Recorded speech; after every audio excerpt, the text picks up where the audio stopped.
Yeah.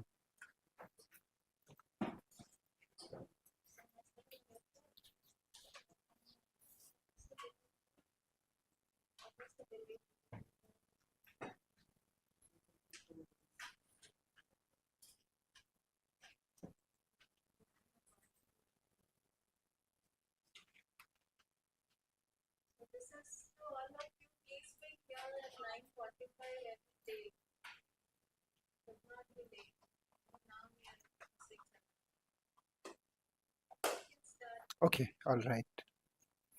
Um, okay. So, good morning. Um, so, I'm going to talk about resting state today, and then in some way it will be a very brief overview, again, which is like an hour and a half or so.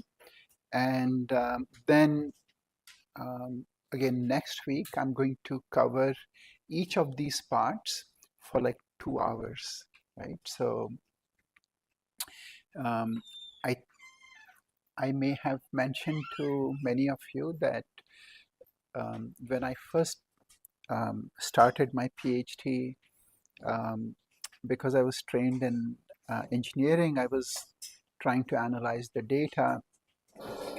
And so for resting state, I faced a lot of trouble. Okay, I still face some like trouble, but at that time, um, like every paper that I wrote would get rejected, and the comments were very very personal, right? Like and mean, right? And so I always thank my advisor who passed away a few years ago. So he always encouraged me that he said, okay, you should not think of rejection as rejection, and the fact that people are rejecting your paper with such vicious comments suggests that they they cannot find fault with you, and it's like someone saying to you that you're ugly, right? There's nothing you can do. If someone said you cannot ride a bike, then maybe you can change and ride. But if someone said, then anyway, so I always thank him. Also, um, like when I was a student, generally across most places, you cannot become a faculty at that place unless you leave, right? So I was one of the very few exceptions, right? So that was like a big help for my career because it was very controversial, and yeah, I could have found a job perhaps in a company or so, but at a university would have been very difficult, right? But the fact that he actually asked me to write a grant when I was a postdoc, and the condition was that if the grant got funded, then I would become a faculty. So I became a so um, no pressure on any of you. So I finished my PhD in 3.5 years, and I was a postdoc for 10 months, and then I became a faculty. So there were some, there were several uh, students who started with me, who were students while I became a faculty, all because of him, right? So I always thank him for giving me such a encouragement and backing. And these are all my students who have like worked on resting state, right? And many many collaborators. So far what we have covered with task activation is that you perform a task, like typically a block design. This is the ideal uh, reference. This is how the signal looks like, and then you can do a statistical test, and based on the statistical test, which is done on a voxel-wise measure, then you set a threshold using multiple correction and other um, analysis method. You say, okay, when you tap your fingers, these regions light up, and that is the sensory motor cortex, and therefore sensory motor cortex is associated with finger tapping. Okay. And like while this is correlation analysis, it can be done using GLM also, and these kind of things was done. I have also mentioned that the fMRI signal is like a convolution of neuronal activity with hemodynamics, and then we get the fMRI signal, right?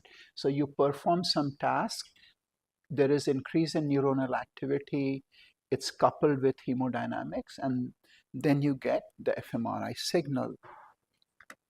So engineering, it is called the transfer function, right? So like you have input, you have output, you want to understand, you know, um, like this one, right? This happens to be our brain, and like one approach or many approaches assume that this is a black box, right? And then we would like to find the relationship between input and output. Okay, so input is the cause or the signal that goes into the system, right? So tapping your finger is the input. It goes through some black box, right?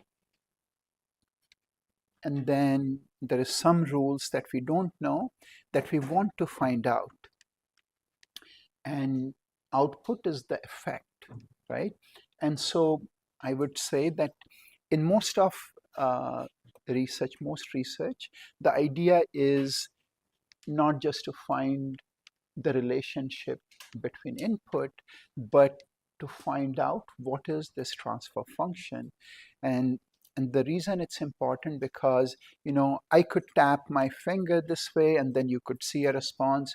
I could tap in a different way and I would see a different response. That is never enough. What we want to know is that what is the relationship between input and output such that I could make a guess, right? You know, if instead of tapping my fingers, like if the stimulus was 20 seconds on, 20 seconds off, 20 seconds, if instead of that it was 40 seconds off, 20-second on, 20-second off, 20-second, what would the output be? Any guesses?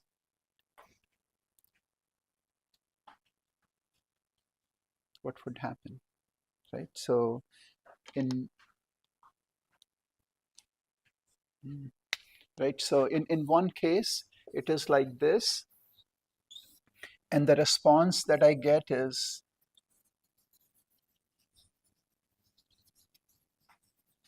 right. So this is input, this is output, right? And I tried this several times and it works. And then I decided to change something, right? I did, okay. Can you guess what the response would be? Yeah, Sanchit. This is input, this is, it's a simple question. It's, don't think I'm asking something difficult, right?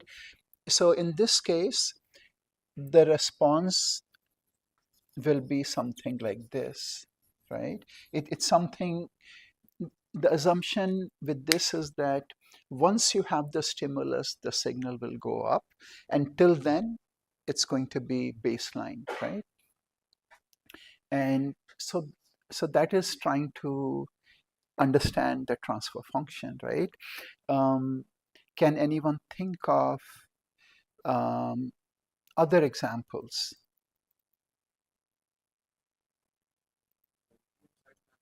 Hmm? You can do that, but think of something not related to brain imaging. So I'll give you an example. So today morning, I went by a like a three-wheeler to Sangam. Sangam. Uh, if I had gone by a car versus, you know, a three-wheeler, what is the difference? Like the the experience is more bumpy, right? Because the transmission system of a auto is much better, right? So if a vehicle has good transmission, then it absorbs most of the shock, right? So that's the transfer function, right? So think of some other examples. So the transfer function, maybe I should say, is like a simple rule that describes what, you know, the object that you're studying does, right? In this case, what does the brain do? So, you know, it is maybe some way to describe how it will convert the input into the output, right? And if I put this in, right, what will I get out, right? So if I was to drink coffee every morning, then, you know, it would make me alert. But if I drank 5 cups, maybe the response would be something else, right? May not be that pleasant, right? So in some way, the transfer function will tell you if the response will be amplified, or it could also attenuate, right? Or it could delay, or it could filter, right? Like you have this um, like if instead of this classroom it was in a large auditorium, right, then the sound that you would hear would be perhaps different than here, right? um, so maybe any so some many of you have said that your background is in psychology. Can you think of an example in psychology? So maybe I will give you one example and then you think of another example. um, Maybe, okay. So this is like phobias and exposure theory. Again, I don't really know how true it is. I'm just, so your input is a specific stimulus, that is seeing a spider, and the output is that you have like a almost like a panic attack, right? So in that case, somehow the brain's fear circuit is getting triggered, right? And if you are a psychologist, perhaps what you would like to do is change the transfer function, right? Such that when someone sees the spider or a cockroach or whatever, you don't get that response. Yeah. So so that would be the example for understanding transfer function. But maybe maybe I'm making it too complicated. So maybe another example would be that um, you got, like, on Friday you got at 5 an email from your professor that we need to meet Monday morning at 9, right? Depending on your personality, or and your, like, what you think of your professor. Some may say that, maybe when I come Monday, she or he will tell me how amazing I am, right? Um, or it could be that, oh my God, right?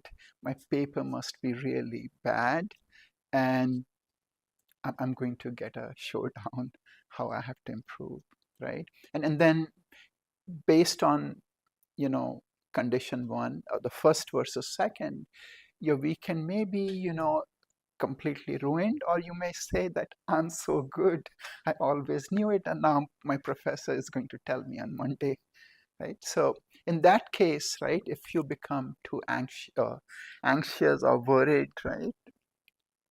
Again, I'm just giving an example. It has nothing to do, right? So then the idea is, if someone is getting very anxious for even little things, what can one do, right, to calm them down or make them better. But that, so again, this is not transfer function. This is changing the transfer function. But what I'm interested is understanding the transfer function, right?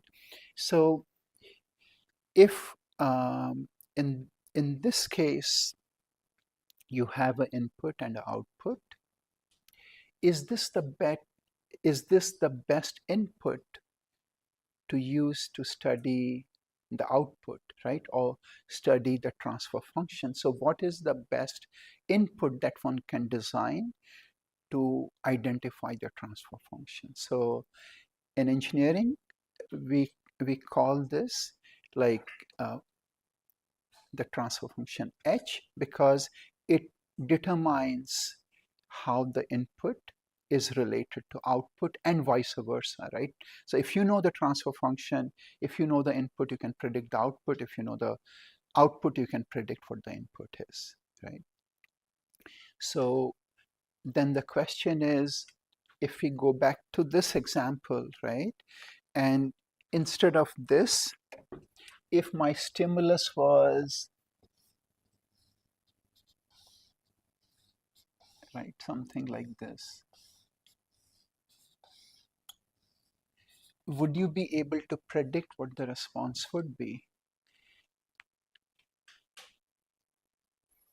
Remember, like based on the stimulus duration I mentioned yesterday?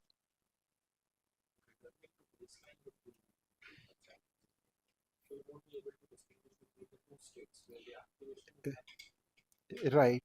So the challenge with block design is that it is good for, you know, similar kind of stimulus, but it's not very good when the stimulus duration is very long, or the stimulus duration is especially when the stimulus duration is very short, right? So that is like, so with this, we are not able to capture the transfer function adequately, right? So then what is the best way to capture the transfer function? I had mentioned it yesterday. So if I want to find out what the transfer function is, what is the input that I should use to better understand, or which would capture my transfer function?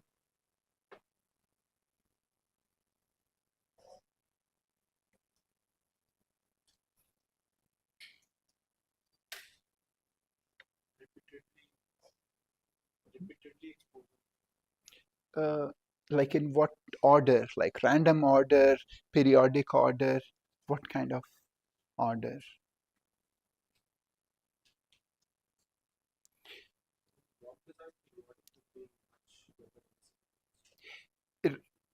Right. So, but as I mentioned, right, for block design,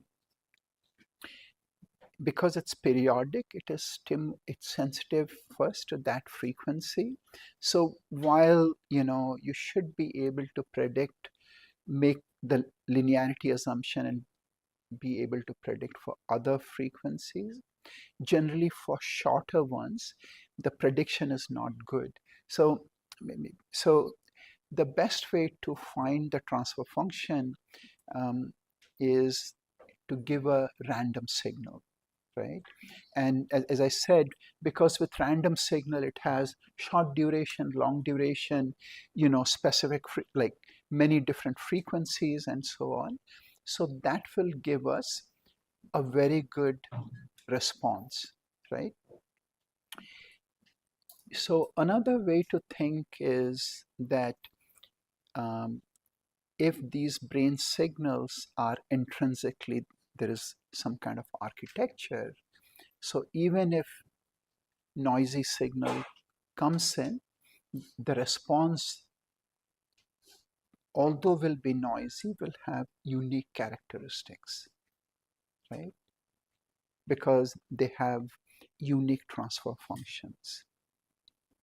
So that is the basic idea with resting state. So this is like a resting state signal from the sensory motor cortex, and this So you can see like there is the signal which is present. Again, this is just during rest. This is the respiration signal. But if you see, there are these fluctuations which are present, right?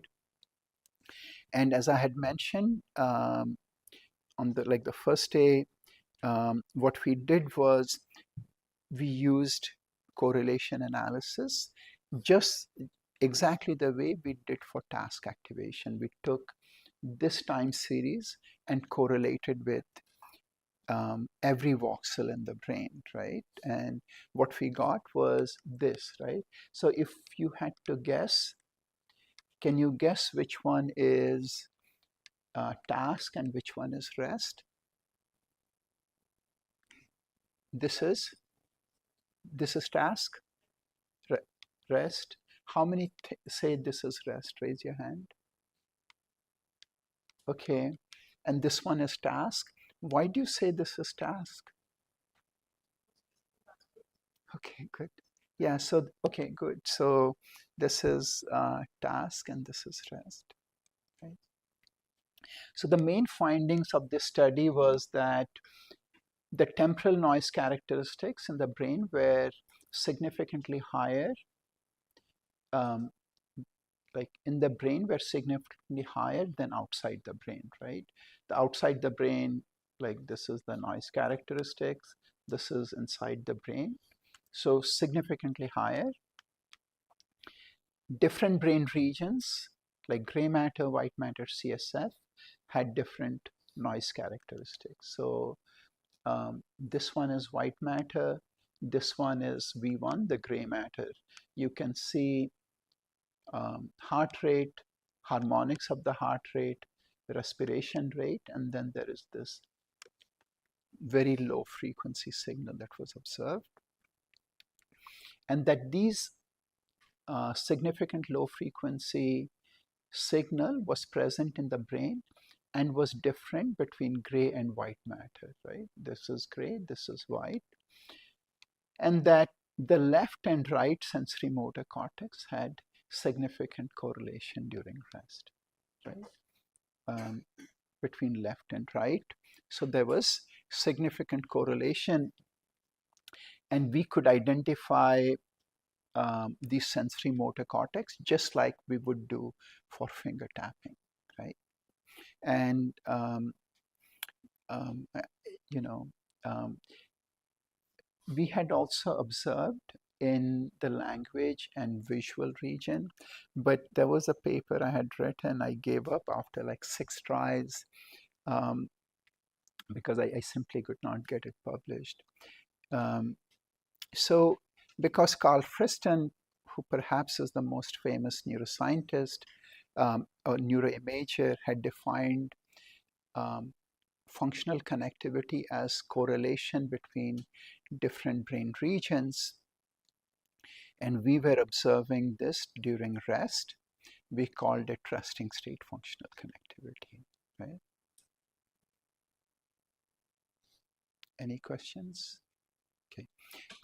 So initially not, like there was a lot of criticism, and these are the early papers, right? So this is by Mark Lowe, this paper where he showed that you could see sensory motor correlation across multiple slices, right? So again, when I did the study, you could only scan one slice, right? So you could only scan one slice, and that is why it was very difficult. So we had to choose one slice from the sensory motor cortex, and you could only collect 512 up to 512 images. So instead of collecting 2 slices, I decided that I should just collect one slice and collect 512 images and then analyze it, because one would have more data points, right? And so what Mark Lowe did was they collected 2 slices, right? And then they showed that you could see this correlation across multiple slices. See, that is where when you work on controversial topic or a new field, like every little tweak that you do, you can publish it, right? So then, like Peter Fox, maybe some of you may know, like he was the founding editor of Human Brain Mapping. So he wrote this paper where he said that this is task activation, M1, SMA, because it's the ROIs are so specific, and this is for resting state, right? And he said something which I never had the courage to say, and that is that task activation is just a subset of resting state, right? So, like, and his point was in resting state, you could identify the primary motor, the supplementary.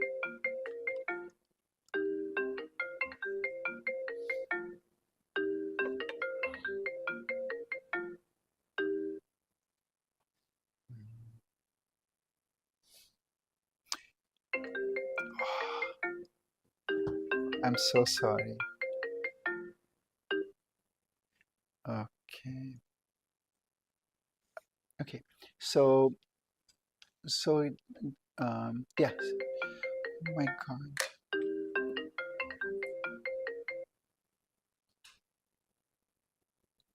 Okay. One second.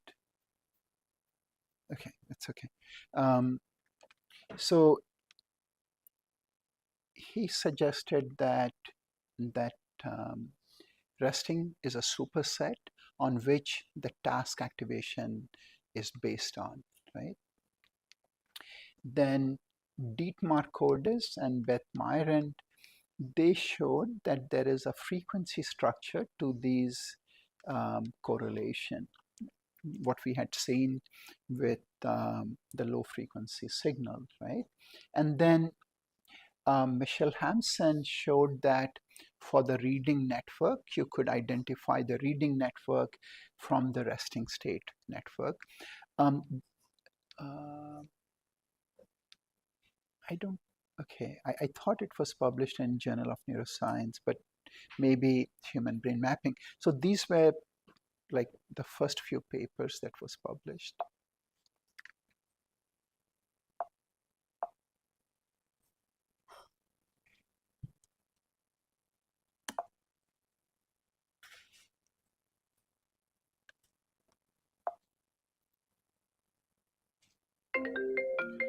Oh my God.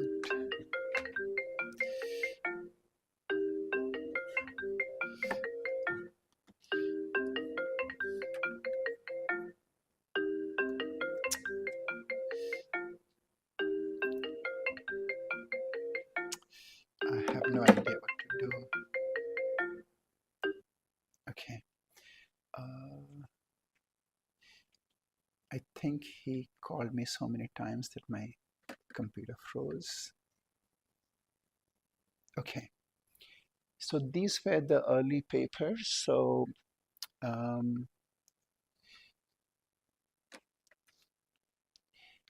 so here we showed that we could look at the signal and then reduce the physiological fluctuations by using digital filters. We also did a study in animal models where we could show that there was synchronous oscillation in the cerebrocortical capillary after nitric oxide synthase, right? Again, these fluctuations could be modulated using neurochemistry. Then we did another study where we used hypercapnia stimulus to show that these fluctuations could be modified or modulated by using like subject breathing CO2, where there is a significant increase in blood flow.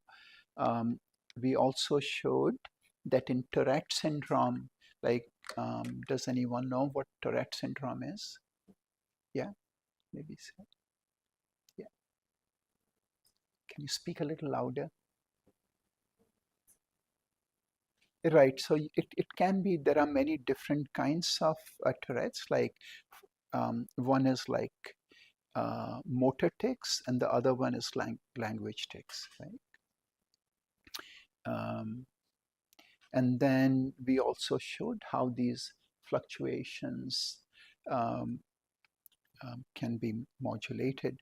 But in around 2003, like about 8 years after, there was a paper published by Michael Grecius and Vinod Menon. I think like um, you had a speaker a few years ago, Dr. Chandan Vaidya. So maybe she had worked with him, or they had worked together. So in that, they showed that these functional connectivity during rest and the default mode, they were related, right? This paper by Michael Fox and Marcus Rakel showed that the brain is intrinsically organized into dynamic anticorrelated functional network, right? And he's a member of the National Academy of Science. And so this was published in the Proceedings of the National Academy of Science. And then there were other paper like Vince Calhoun had um, one of the papers about ICA in resting state data and how it could be used, not in resting state, in task activation, and how it could be used. Vesa Kevenimi also used independent component analysis for fMRI. And then Chris Beckman and Steve Smith also used this in resting state data, right? So this is Christian Beckman, and that's Vince Calhoun. And this is just showing now that we could collect whole brain data. What they showed is that from one resting state scan, you could identify many different runs or many different network from a single run, right? Before, like for task activation, if I wanted to um, visualize um, where the sensory motor cortex is, I would do a finger tapping paradigm. If I wanted to see where the visual cortex is, then I would give a visual stimulus. If I wanted to do working memory, then a corresponding task. So in task activation, typically you need at least one run to stimulate that task, right? But with resting state, from one run, you can identify many different networks. So what is ICA, right? So based on what we have covered so far, right, for task activation, we make this assumption that, I have a stimulus and I have an analysis method, and that is how I'm going to get my results. But it should not be that way, right? The way it should be is that it should be determined by a hypothesis about the underlying cognitive process, right? And as I've tried to mention several times, like while listening to music or listening to auditory task or visual task or motor task, you can do like a block design or a simple GLM analysis. But for other tasks, like if you were to get a stimulus where like getting injected with different kinds of um, you know pharmacokinetic drug like cocaine and so on, the response would be very different, and maybe it would be dependent on the subject.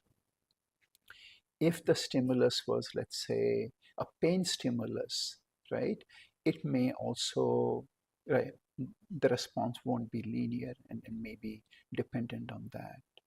So while with GLM, one of the big assumptions you make with GLM is that you assume that you know what you will get for your response, right? That that may be true in many cases, but one can also argue that, you have already, like, if I did finger tapping and I chose correlation, I have already made assumptions about what my results will be, right? Because it will it can only be a scaled version of the input, right? And if there is some kind of other effect, then you will not see it, right? So this other kind of analysis method that has been developed um, is called data-driven method, right? So um, like with the data-driven method, you use the data to derive what the response is, right? So maybe another way you can think of it is that, like when we use GLM and correlation or t-test, what we are asking is, when you do the task, where in the brain is that response, right? But if I was to ask you the question, what does the response look like? Will you be able to tell me? How would you tell? Hmm? So if if one did finger tapping task and we did GLM or correlation, we can identify the sensory motor cortex, right? So that tells us where in the brain the sensory motor cortex is, or where in the brain is the region corresponding to finger tapping is. But instead of where, if my question was, what is the response? How does that response look like, right? How would you go about finding it out, Rahul?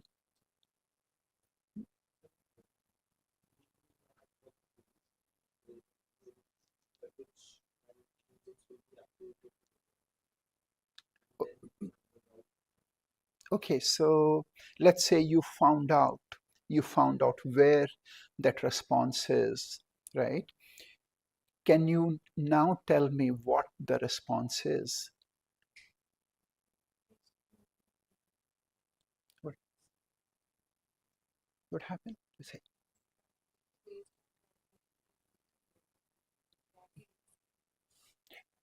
"Mm,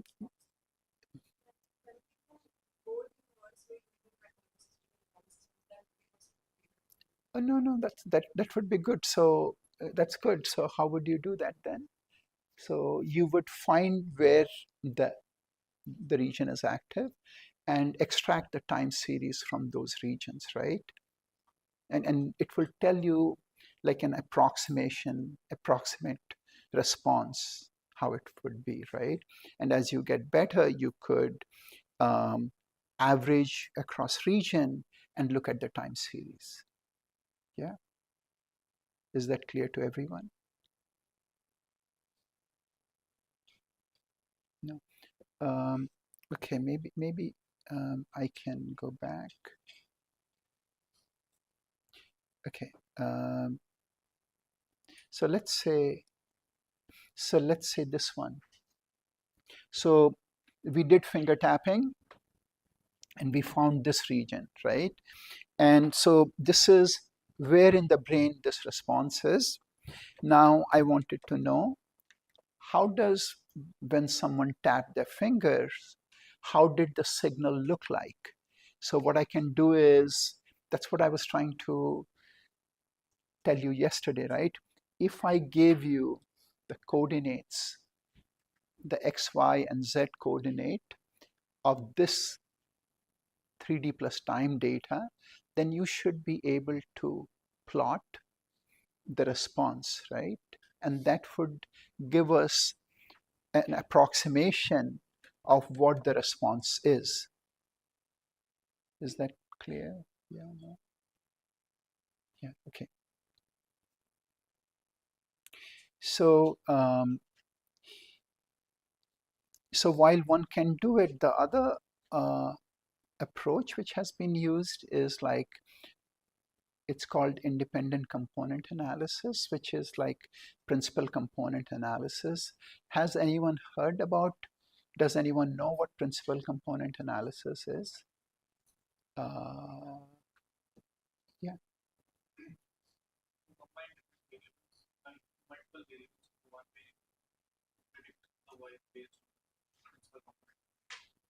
Uh, can you can you simplify it a little bit for such that others can, maybe Rahul?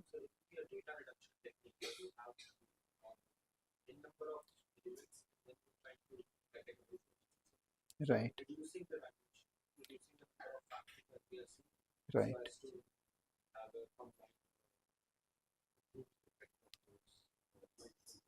Okay. How about you? Yeah.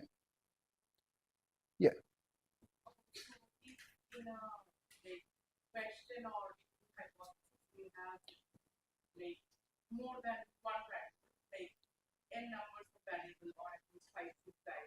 Right.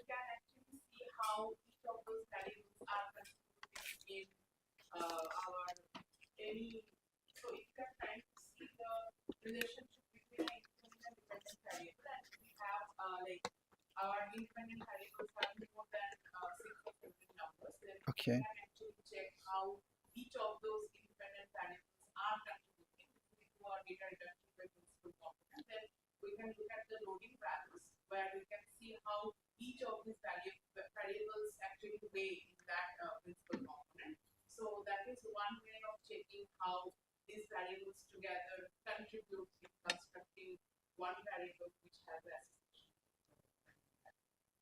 Okay. Okay. Um, so in principal components, as they all mentioned, like you take a set of, when you have a large number of variable, then you can decompose into a set of basis function where each one is independent of the other, right? And when they, sorry, each one is orthogonal of other, right? And when like two components are orthogonal, then the correlation between them is zero, right? But independent component is that orthogonal doesn't mean they're independent. So independent component analysis is another um, way to analyze the data. So in this case, what independent component analysis does is it will take all the data, all the time series data in your brain, and then try to find out a set of independent component, right? So, um, right. So this is something like this, right? So you may have a source like this, another this, right? A set of basis functions, and then they are getting mixed up, and then you have to identify these ones, right? It's the other analogy which is used about ICA is, have any of you heard of the cocktail party problem? Yeah, say what it is.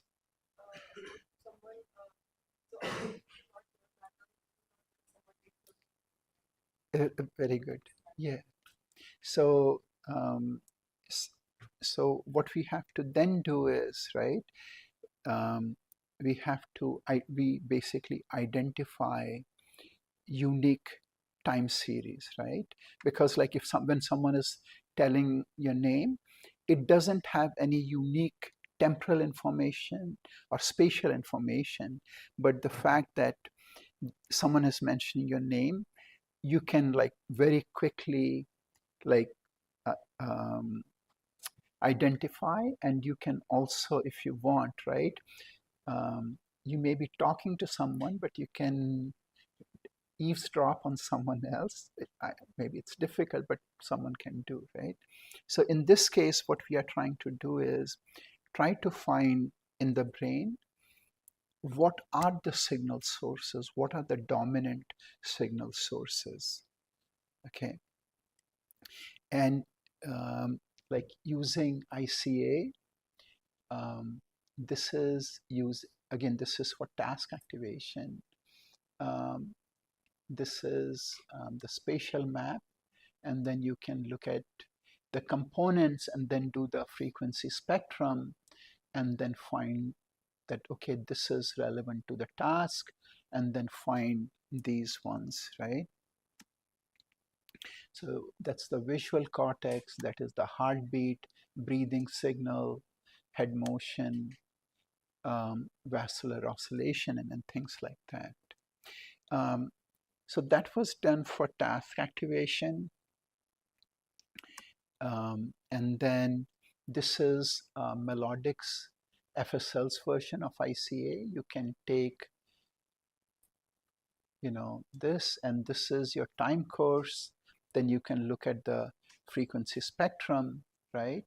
And then you can say, okay, for this one, this is the task response, right?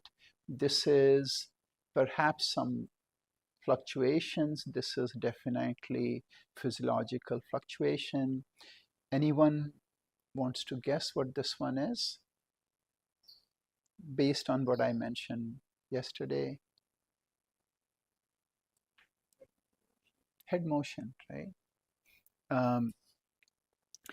But some of the limitation of ICA is that it it is like very popular to use, but it cannot test hypothesis, or it's at least not directly.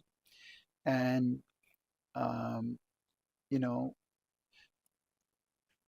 the most dominant component may not be very, like, it doesn't mean that the most dominant component is something significant. It could be the most dominant component typically can be head motion, right? So you have to go through the data to find interesting components, right? So while um, like this is one way to analyze your data, there are other ways. This is called a brain parcellation method, which has been developed by Thomas Yeo. It's called the Yeo Atlas, right? And what he did was he took the entire time series like you do in ICA, and then they used clustering method, right? And they used hierarchical clustering using a thousand subject. They identified these 7 networks, right? Visual, somatomotor, dorsal attention, ventral attention, limbic, frontoparietal, and default mode, right? So then one can use this to identify these network, or you can, since these have been derived from 1,000 subject, you can take the atlas and test it on your data set, or use this region as region of interest for your data set. There is other method called gradient method, and again in this case we use gradient, and then we can also identify these gradients and find out different um, you know components corresponding to different regions, right? um, so so I'm like, maybe Monday or Tuesday I'm just going to cover about all this analysis method one by one in more detail. So one of the question is that, what gives rise to these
will increase by 50 to 70%. Right? So this is finger tapping experiment. This is pre-hypercapnia, like when someone is breathing room air. This is when someone is breathing 5% CO2, like, so they breathe 5% CO2 for like 9 minutes. And after the signal stabilized, we analyzed the last 5 minutes, right? So that the signal was at a steady state. And here we could not see these fluctuations. Also, the low frequency fluctuations was diminished. After breathing CO2, they rested for like 5 minutes, breathing room air. And then we scanned again, and we could again identify these fluctuations, suggesting that it's not an artifact, but perhaps it has something to do with, like, there's a biophysical mechanism which leads to these functional connectivity, right? And this is Vesa Kevenimi. He was my first postdoc. So he was anesthesiologist, or he is an anesthesiologist. And so what he was doing was that they were giving children thiopental anesthetics, and they observed large fluctuations in the visual cortex. Again, this is like 25 years ago. So at that time, you could also only scan 1 or 2 slices, right? And so when they were studying the visual cortex, they saw these fluctuations go up.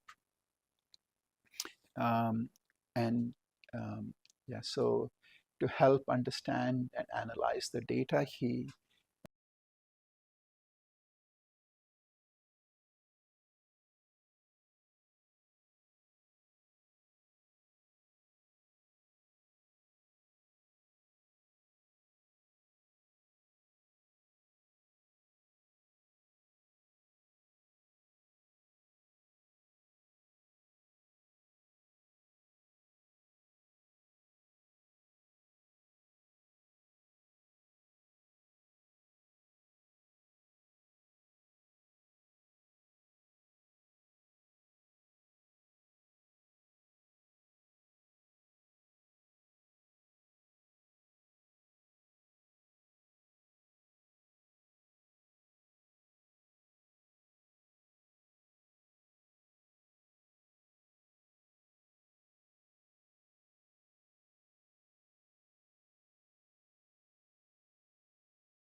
only one side is connected, but not the other side, right?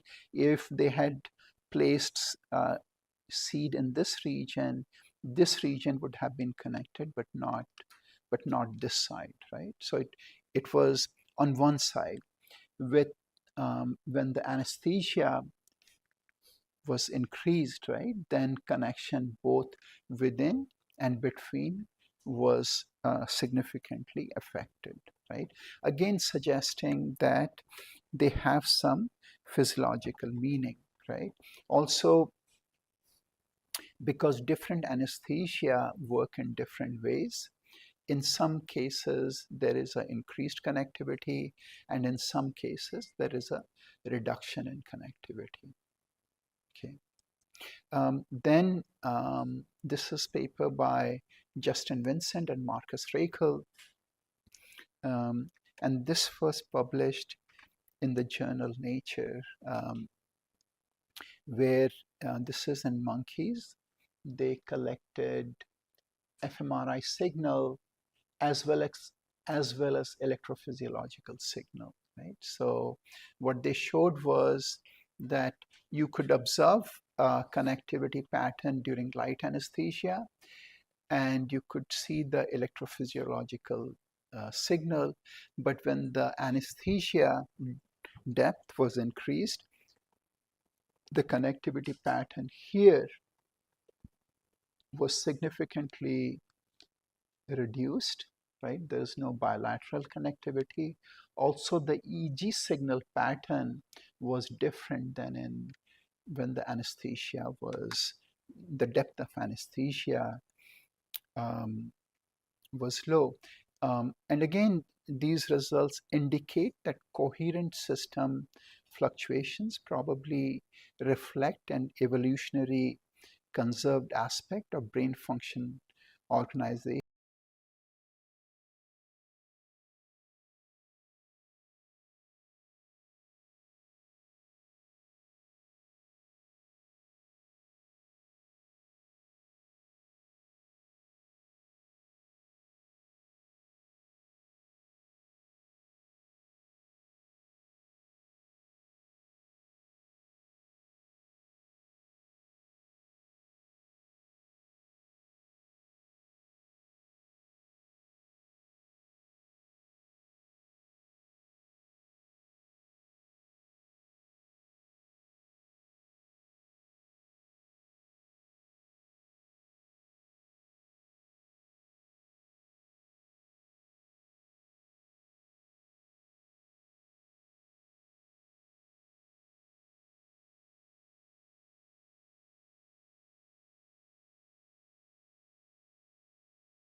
It cannot be performed.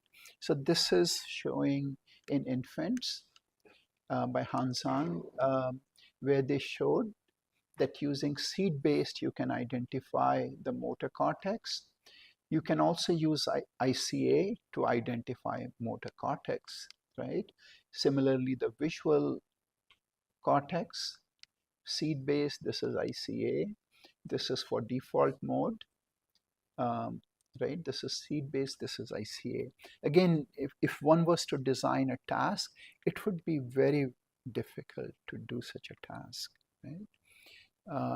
This is another famous study by um, Damien Fair, who won actually the MacArthur Award like 2 years ago. So this is showing a connectivity pattern in adults and children. And then this is showing differences between adults and children, and then using a network kind of analysis, showing how the different regions are connected. And in adults, how many of these connections which are not formed in children has been, um, you know, has been formed in adults, right? So this is like showing how with development these network properties are changing. This is a study by Xiongong, um, and in this they showed um, connectivity pattern in major depressive disorder. And in this is an interesting study because uh, till that time, most of the study for connectivity would either show an increase in connectivity or a decrease in connectivity for different groups. This study showed that there are some regions where the connectivity increases, and there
are degenerative disorder.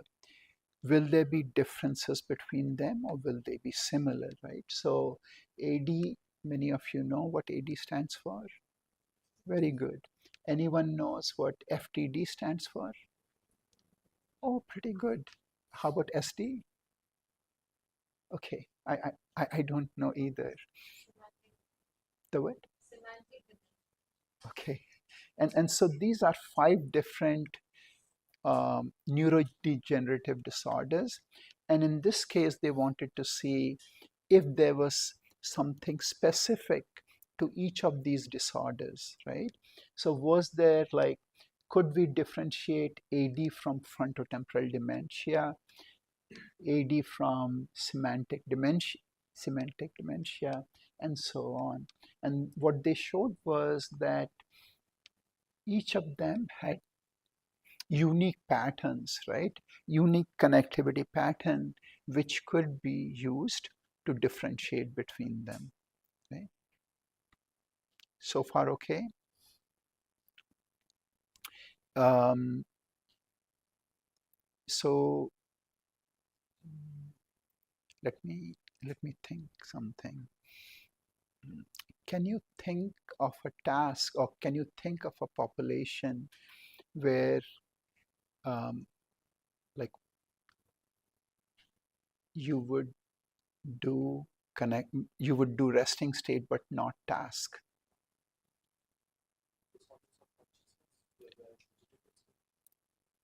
Good. Any Very good. So like coma, right? Coma.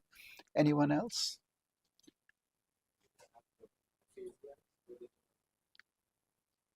Okay. Right, right, right. So good,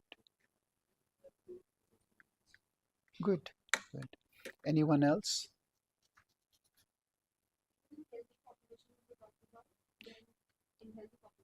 Mm-hmm.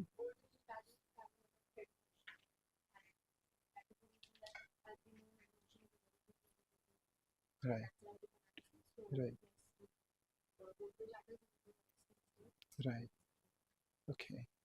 Mm, a- okay. Anyone else, or anything else? Any other disorder, Shreyans?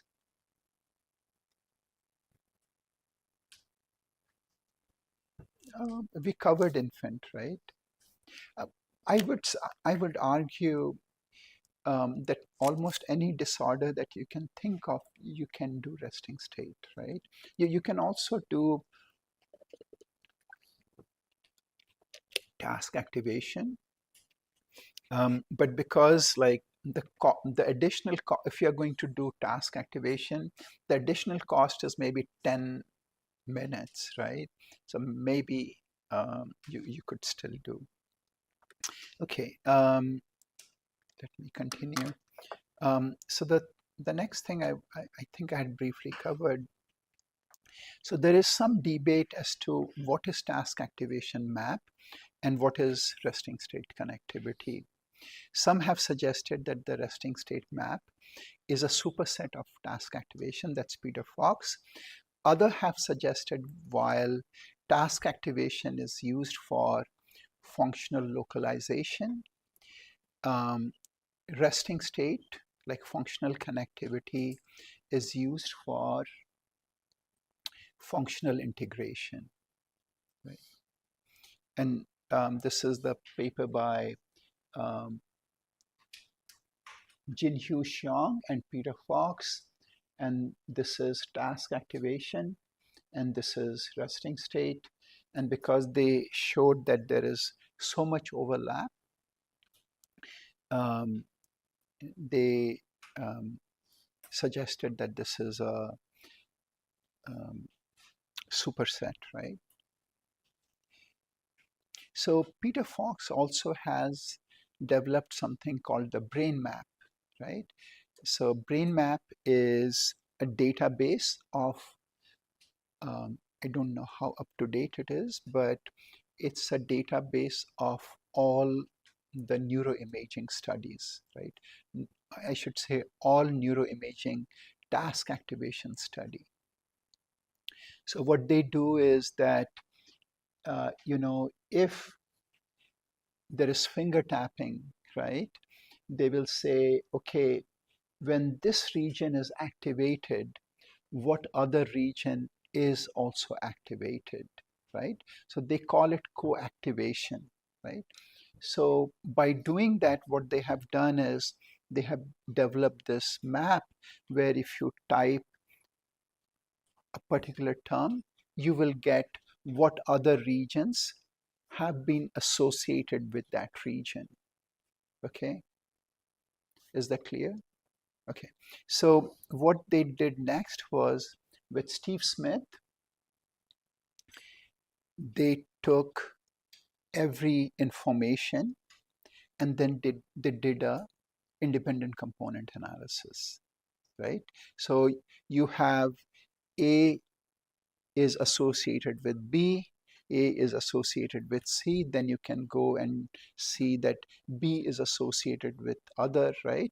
And then they did a ICA, and what they found was that they could identify these network, right? They identified this network, they identified this network, right? Defaultment, and so on. And so that is on the right side. On the left side is a set of not many, maybe 50 subjects, their resting state maps. Okay. And so what they found was these two were so similar, right? And so by using co-activation, they again showed that this connectivity pattern is dependent on the resting states architecture, right? So what we did was, again, so we can make a coactivation matrix by using which one is connected to which region. So this is for 140 region. We got the coactivation using neurosynth. This is looking at correlation, and then we are plotting this versus this, and the correlation was 0.72. So the correlation was very high. So what we wanted to do is that, okay, like Steve Smith and others have found that there are, significant overlap between the two. What we wanted to see is that if there was some difference between coactivation network and resting state network, right? And by using graph theory, this is what we observed. This is like modularity using graph theoretical network. This is the correlation network. Many of them are connected to others. This is the coactivation network. And this is if it was a random network, right? And basically what we find is that during task, the coactivation has higher global efficiency, lower mean clustering coefficient, lower modularity, high degree in the thalamus, and during rest, there is lower global efficiency, higher mean clustering coefficient, higher modularity, and high degree in the left temporal lobe, right? So these are like some way to interpret the data. Um, the next uh, the next topic I want to cover is like calibration, right? And that is, as I have mentioned several times, the fMRI signal is dependent not just on the neuronal activity, but also on the underlying hemodynamic response function. And if you get high signal changes corresponding to a task, people generally assume that it is due to neuronal activity, but that is not necessarily the case. Typically, it may be due to the underlying hemodynamics, right? So if you have a large vessel, then the signal would be large. not because there is more neuronal activity, but because of the underlying hemodynamics. And the way people have done is um, they have tried to scale this response, right? So what they have done is they have done like a breath hold paradigm where you ask someone to hold their breath for like 15 to 20 seconds, or make them breathe carbon dioxide for 15 to 20 seconds. And when you hold your breath or breathe CO2, what happens is there is an increase in blood flow, and only blood flow, not neuronal firing, only blood flow. So for every voxel, you can tell which voxel will have large flow, which voxel will have moderate flow, and which voxel will have less flow, right? So you can identify this on a voxel by voxel basis, right? And so you can find the change corresponding to task, but you could also find the change corresponding to breath hold, right? And then this is how you could scale it. Okay. So this is similar to standard deviation of task divided by standard deviation of breath hold. Okay. And so our hypothesis was that we could do this, but what would be simpler is that, you know, the resting state data, those subject did not perform any task. And so if we simply divide the standard deviation from rest with the standard deviation during task, maybe that is another way to do the scaling, right? So I used to always joke that even if you don't believe in resting state, you should collect one resting state scan because it will help you clean up your task data. Not many people find it funny, but yeah. So this is, so I think as Sanchita was saying that like with aging, there are issues, right? And there can be changes in the underlying hemodynamics, but there is also changes in the gray matter volume and the response and so on. So what we did was we did a motor task, right? And this is a DSST task, which is a cognitive paradigm digit symbol subtraction task.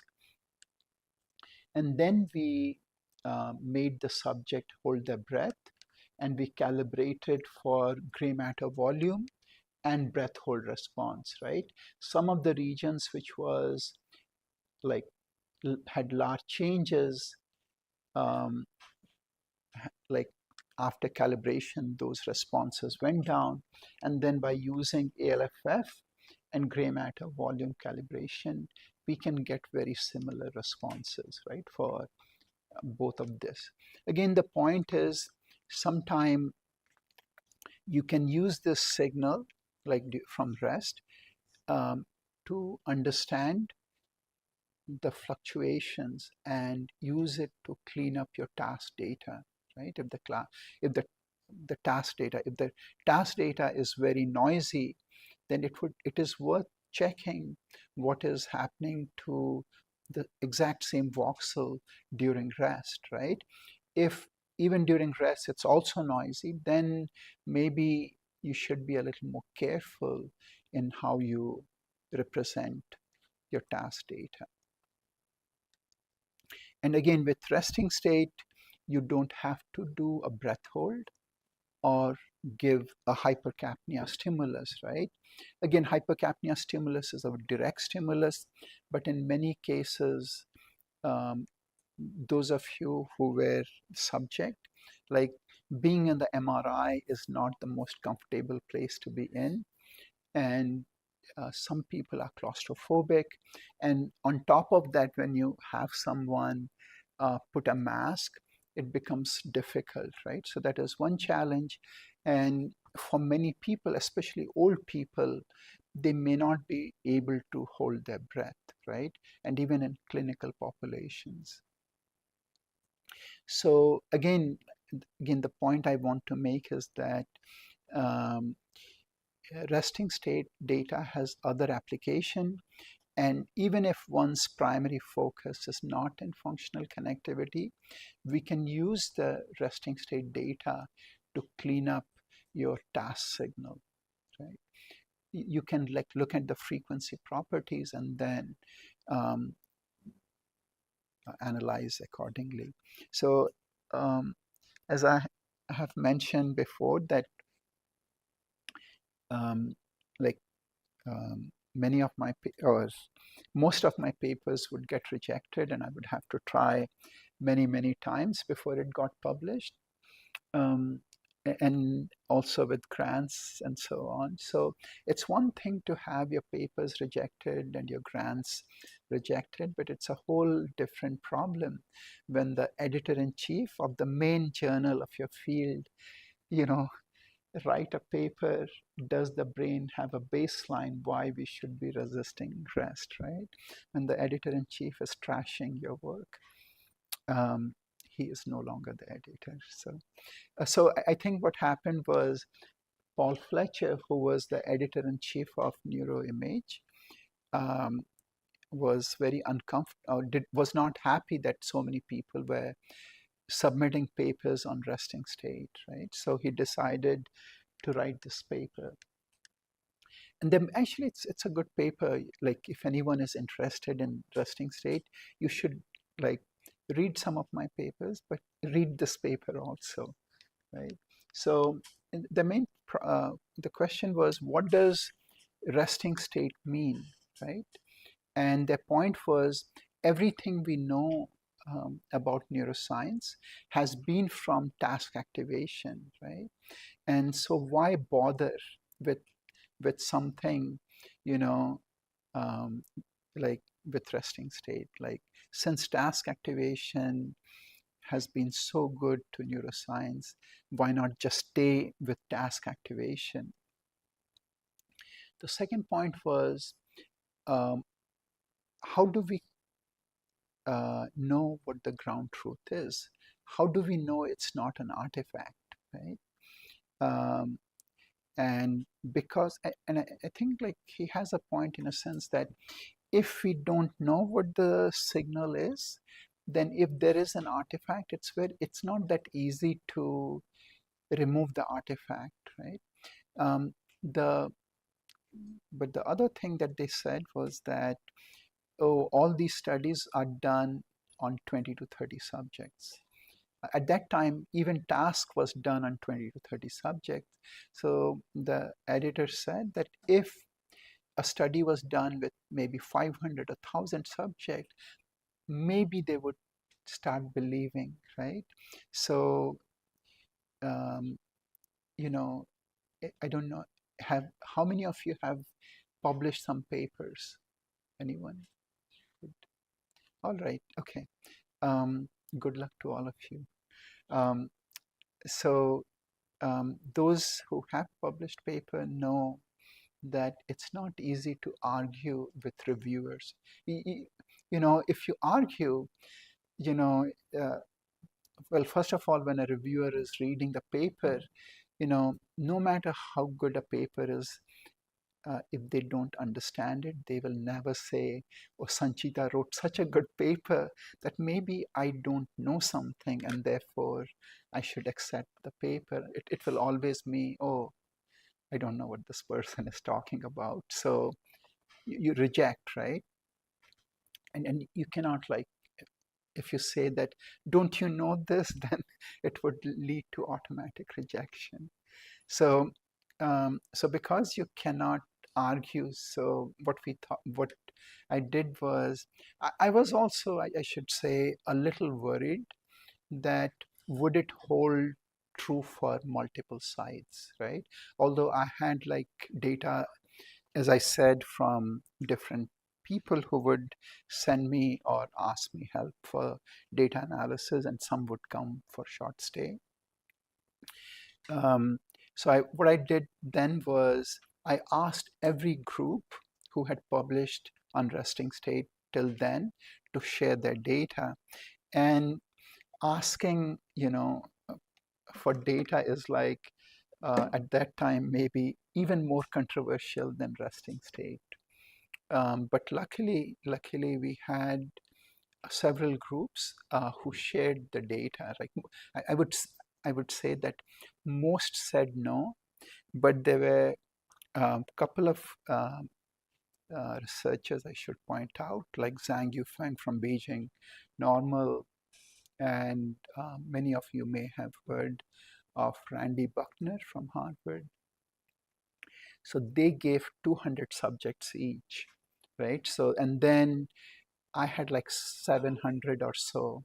And then I asked the same people again. I said, I'm going to publish a paper with 700. You can join, and even with 30 subjects, you would have a good paper, right? So then I had more than 1,000 subjects. So I will always be grateful to these people because, again, so we have 1,000, more than 1,000 subject. Again, these are all publicly available. There was one thing I did which I never thought, or at that time I didn't think much of it. So what I did was like, so people would come and ask that what would happen if the filter was this or filter was that.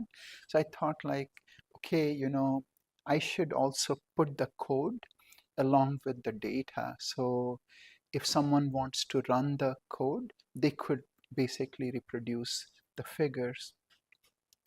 And I think that became quite helpful, right? Many people could just use the code, run their data. So, so I'm forgetting the main thing.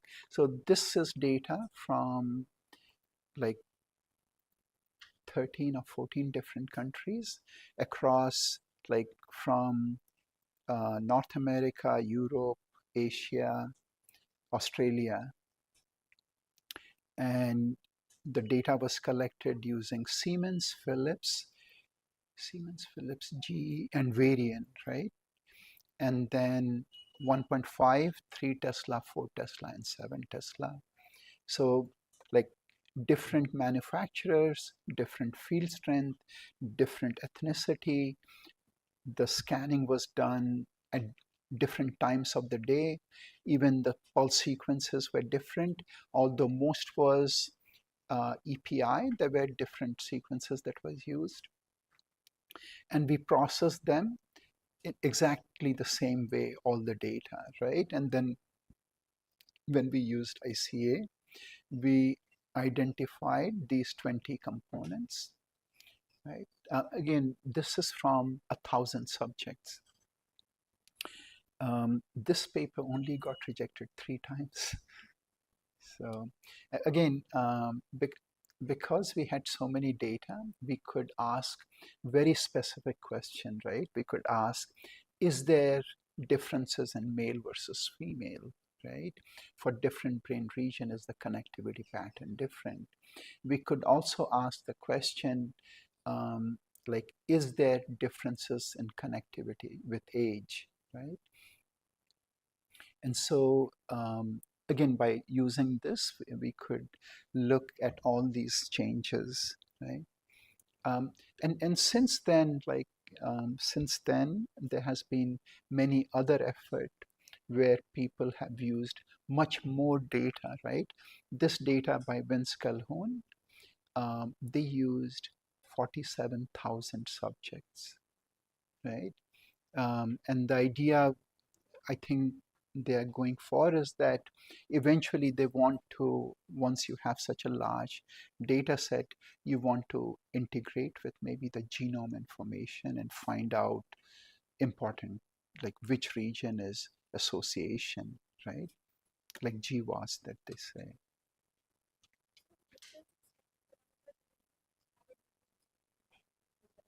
No.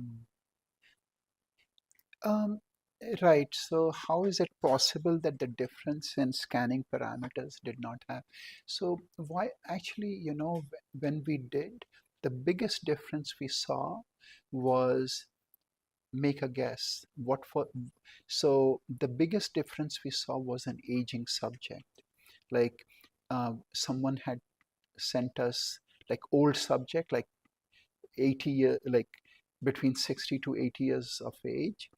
And in those, the connectivity pattern was significantly reduced. And they had also used a 1.5 Tesla, which made it even, weaker, right? Um, I did not want to exclude, because it would have been like, what would I tell the person that, hey, you're doing aging research on 1.5, and it, that's not a good enough reason, right? So the age was the biggest factor. Then was the scanning, the field strength. In terms of imaging parameters, like um, if you are using EPI, unless let's say you are using 3 Tesla, do you know your imaging parameters? So TR is 2 seconds. How much is this after TR? The most important parameter is echo time, right? How much is the echo time? How much? 130, right? So it's like if you had used 60, then maybe you would have a, like, the signal would be very low and very noisy, right? But most try to use like the like a parameter which is reasonable, right? So that is why I don't think it had a difference. You sound skeptical. I would say please try the data. It's publicly still available, you know. So there again, as I'm saying that, so there is this study where they have used 47,000. There is one using the UK Biobank, which has now more than 100,000. And then there is another, this is like on depression, which has also more than 1,000 subjects. Again, here what they're doing is they're using the depressed data from more than 1,000 subjects. And what they are saying is that by analyzing the resting state data, they are saying that there are 2 subtypes, right? And the 2 subtypes have these different characteristics, right? And they also speculate how behaviorally or clinically they have differences. Any questions? Any?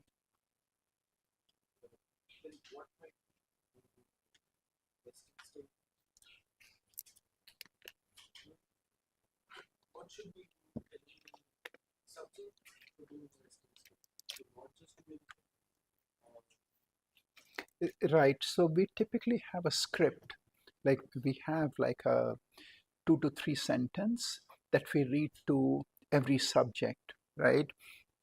It would be like, you know, try to lay still, try not to move your head, just like relax. Um, what else? Maybe um, either keep your eyes open. But again, like I don't think there's a large difference between eyes open versus eyes closed. I personally ask the subject to keep their eyes open simply because I have been a subject many times, and yeah, I have noticed that if I keep my eyes closed, I tend to fall asleep. Um, so that is the reason. But I don't think there's a big difference. Um, what else? I think that is uh, all we give.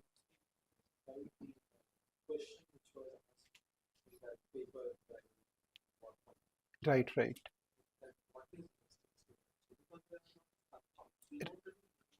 Right. Uh, yeah, yeah, yeah. No, no, I agree, right? But but that is what I tried to mention that the fact that we are still getting so similar uh, connections, right? it's very unlikely, right? If you um, got scanned today and then I got scanned, it's very unlikely that we would be thinking about the same thing, right? And yet we the connectivity pattern, you know, many regions mine may be a little weaker than yours, but the connections hopefully will still be there, right? Um, so um, then what does it mean, right? And why do we see it? And does anyone have any guess? Why do we see this connected pattern, even though we all agree that what Rahul would think in the scanner is perhaps very different from what Shivani would think, and so on, right? So then why do we see the same connection pattern?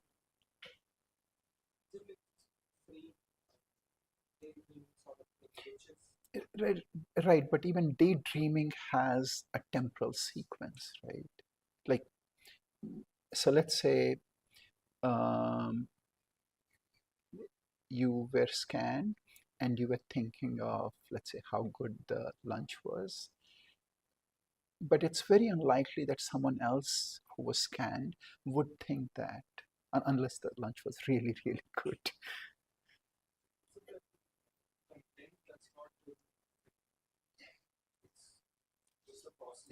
Right. So, does anyone, again, I really would like all of you to participate, right? Why do you think it is happening?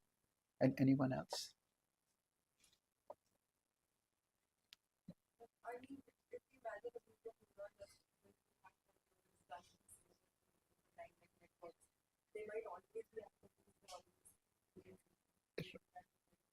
Uh,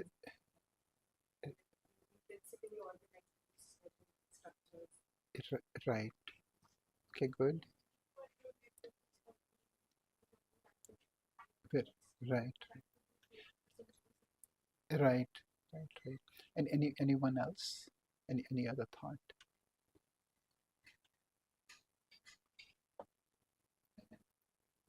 Say something. Yeah. Why do you think it is happening? I don't. So, I wish I knew the answer. I have, like, everyone has some guesses, and my guess is as good as yours. So you might as well tell.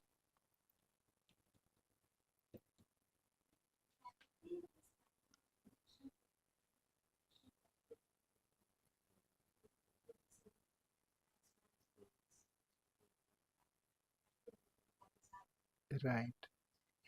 Um, so they would, yeah. So I think what she said, okay, she's saying that the fact that you're being put in a scanner and in a very confined space, and the process is the same, and therefore the input would be the same.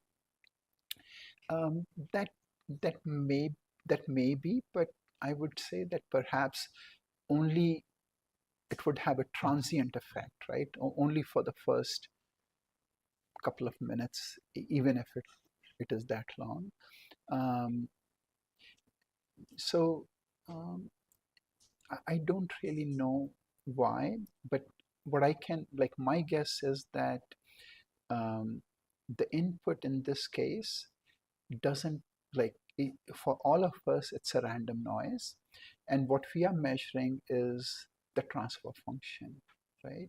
And because we are getting the transfer function, different people uh, from whatever, age and gender and so on, their brain is connected, like, in similar ways, right?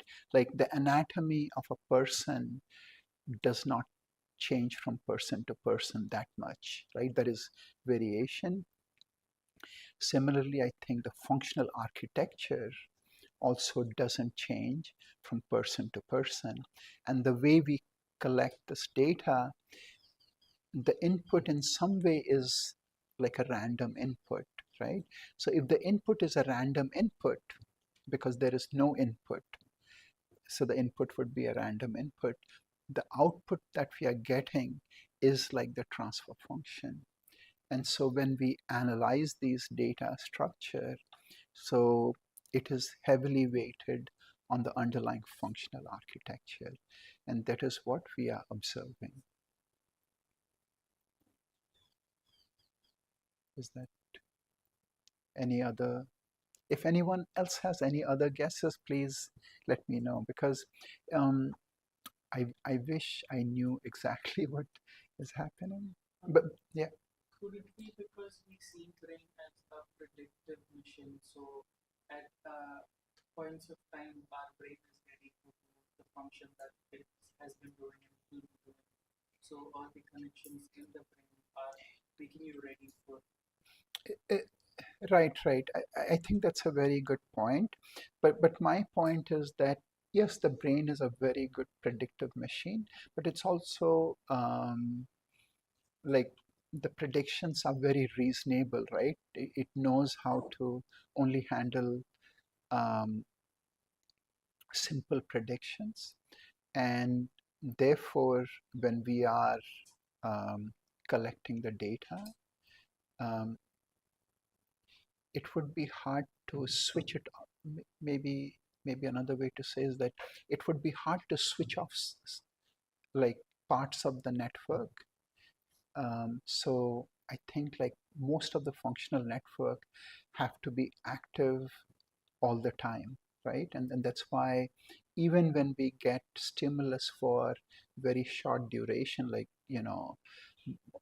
let's say related to motion or related, I mean, related to motor activity or visual activity, that is enough to generate these signals and keep them connected, right?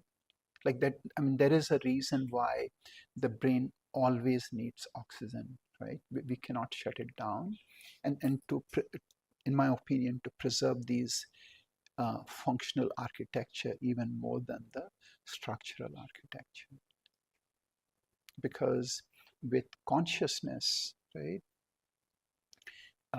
the functional connectivity is altered, but the anatomy is not altered, right? And you can give there is now work using uh, psychosliving. Like, do you know this drug? Psychos. I'm mispronounced. Like a psychocycline. Yeah. Right. So they completely change your connectivity pattern, right? And so they are like disrupting these functional integration through chemicals, right? The other ways by using like TMS and so on, where you can change these inputs. So that is, I feel that is how. Okay, it's 11:42. Um, I want maybe, okay, let me just try something else before I forget.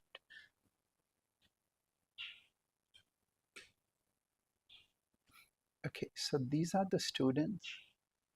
Um, so maybe what we can do is maybe,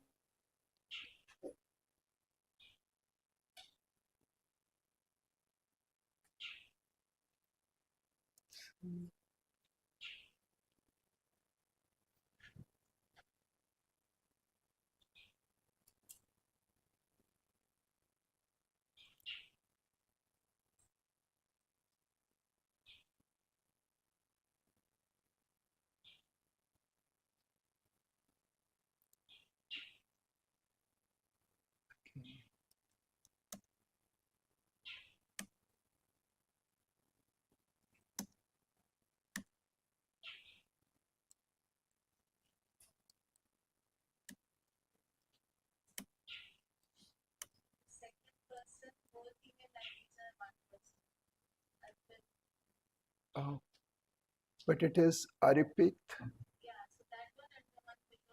P, P, okay, All right.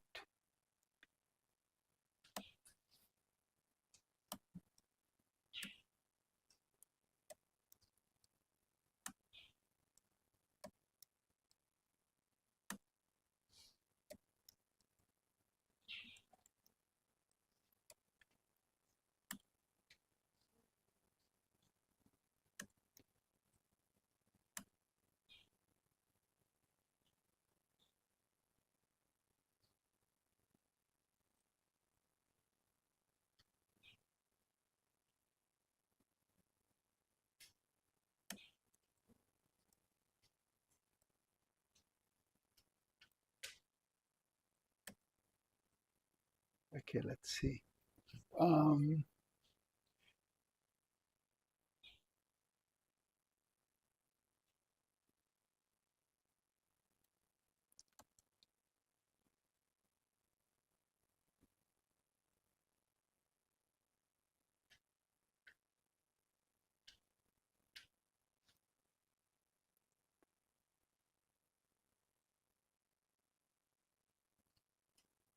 okay. Mm, Does it sound okay? Who is Adrija? Okay. Maybe you could pair up with one of the unregistered students. Or, or, okay, you can join any group you want. Which group you want to join? Which one? Okay. Okay. It's going to be tough. Okay, no problem.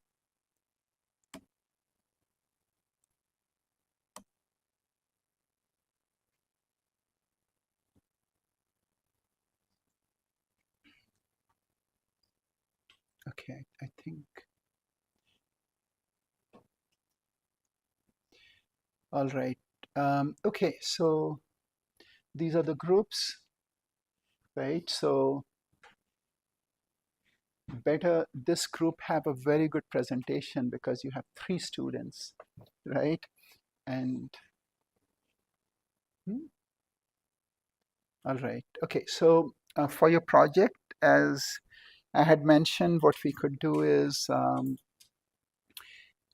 the autism data which is there is like 100 subjects.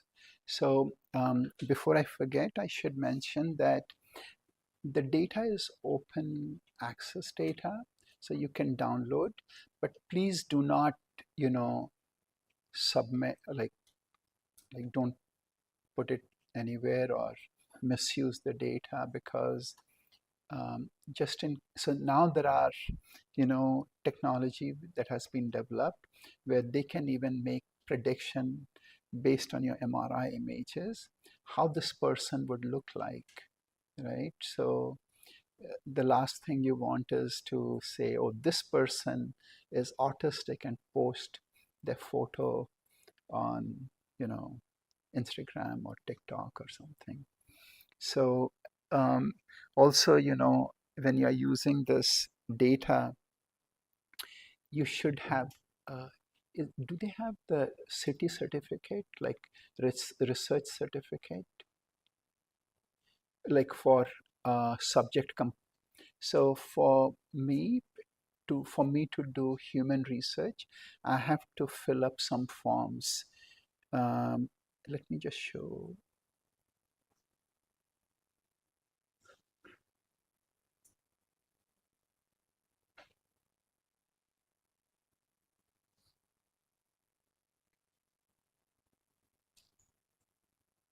right? So this is what it says that um,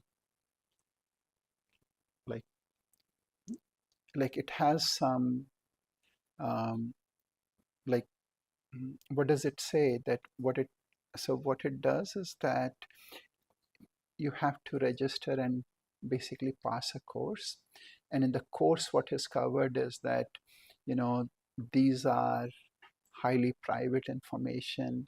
Even if it's open data, you should not share it with someone unless they also have, right? And um, these days, even sharing data is becoming less and like not allowed. So you can use it, but like after the course, like please be careful about do not share with anyone. Okay, that's one thing. The other thing I would mention is that if someone wants to, like rather than autism, wants to do on a different data set, let me know. Okay, it should be okay. It should be okay. But just let me know. Also, um, I'm I'm going to cover many different methods, right? There are like ALFF, FALFF, REHO, functional connectivity, ICA, like just looking at the standard deviation, and there are many different methods, right? And on top of that, there are the clinical measures. So I would be very surprised if let's say two group gave the same or similar presentation, right? The results from each of the group should be different, because it's like you have to define what the question is and then how you approached it. As long as you did, it would be good. Right? Any questions? Yeah. Which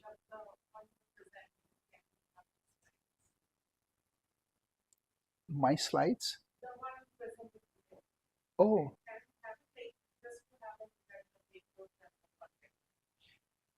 okay. Okay, no problem. Don't share it though. Okay. Bec-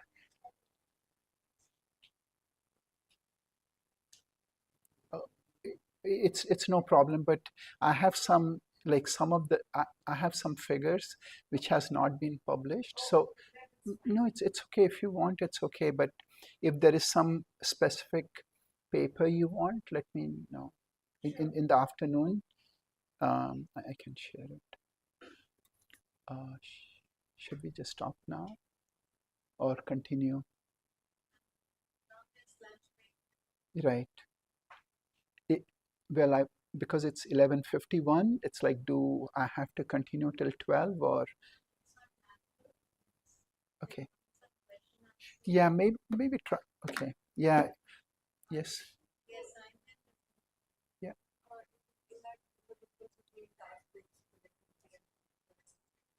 Yeah. Yeah. Right. Right. Right. So we think like because during some of the, like the default mode is not too far from there and maybe related, and that is how it is connected, we think. Also, before I forget, for your presentation, send me your presentation like Wednesday, right? Uh, like next Wednesday, send me your presentation. I can uh, like then upload all of this here, and then you can present. Okay. Any other question? Yeah.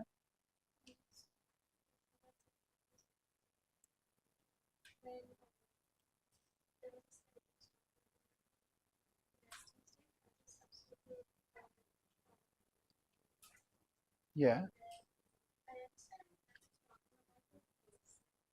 Right. Right.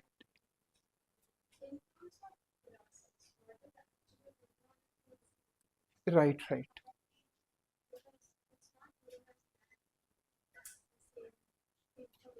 Right. That. Yeah. Right. So maybe I should have made it more clear.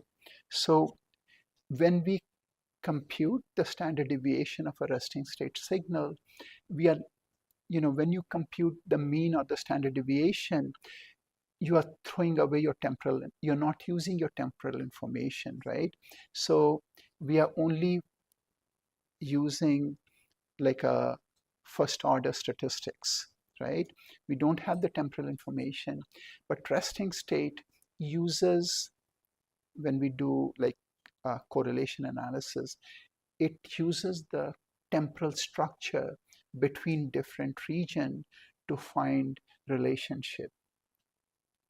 When we are doing the standard deviation, we are saying that the resting state is also affected by the underlying hemodynamics. But because this person is not actively performing some task, at least in the regions where there was task activation, region when they performed a task, and the region which was associated, in those regions during resting state, there is no additional activity. So whatever activity there is also getting affected by the underlying hemodynamics. And we are simply taking that and normalizing with the task response, right? So again, this is not the best way to do calibration, but this is like you are getting for free. If you did resting state and you had task, you would get this information for free. Right? Yeah. Just one thing, we have a huge, because we have a huge data set for 1,047. Yeah. Are there any differences based upon the algorithms or the language transmission Right.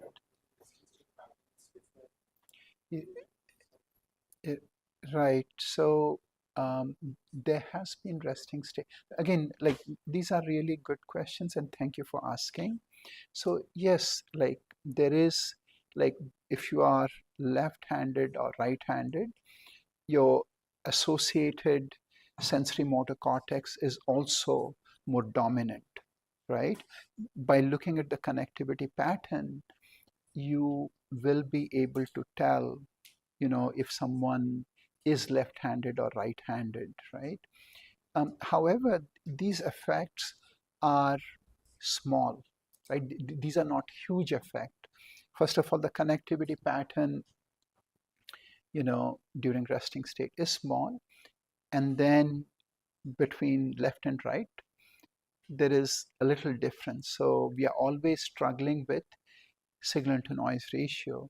And that is why many of the earlier studies, they would only consider right-handed, right?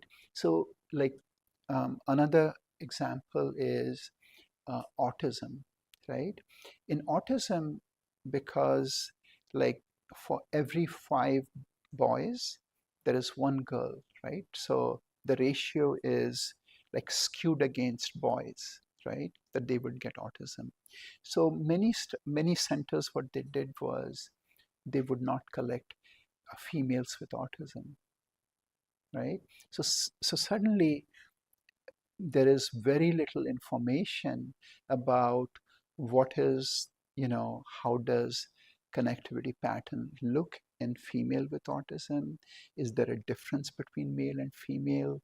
So all that information is not clearly known, right? Because like it would be like one has to actively recruit and so on, which is being done now. Similarly is handedness. So there are many handedness study, but they would say, okay, I'm going to collect 20 left-handed versus 20 right-handed and see the difference in the sensory motor activity or cerebellum and so on, right? So many many of there are differences, but many of these differences is a little hard to find because there's not that many left-handed subjects, because people would just have traditionally not included. But now there is a big push, especially in clinical population, for, like developmentally to include those subjects. So they are being used, right? So like for now for NIH studies, right? Um, like for example, most of the rats were like male rats, which was um, studied before. So now they have to, like any grant you get, you have to study male and female unless you have a very good reason that you have to justify. And even then, it's not that easy, right? So as these things become like more inclusive, then maybe one can find these differences. I think with the UK Biobank, because they have so many subjects. So now it is called community sampling, right? So they will say, we will take subjects from this place and they will take all kinds of subject, right? And they will get clinical and behavioral measures. And when and these information would be available for someone who has access to the data, and then they can look at these differences. Okay. It's like 10, so it would be one, like,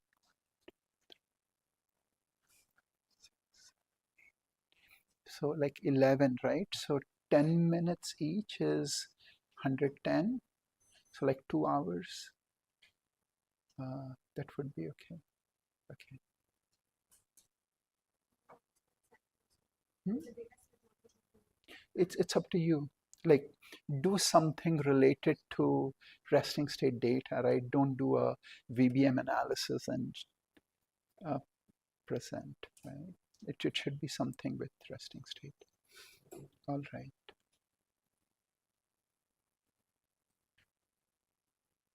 All of you have noted down your like group name, right? Okay. Okay.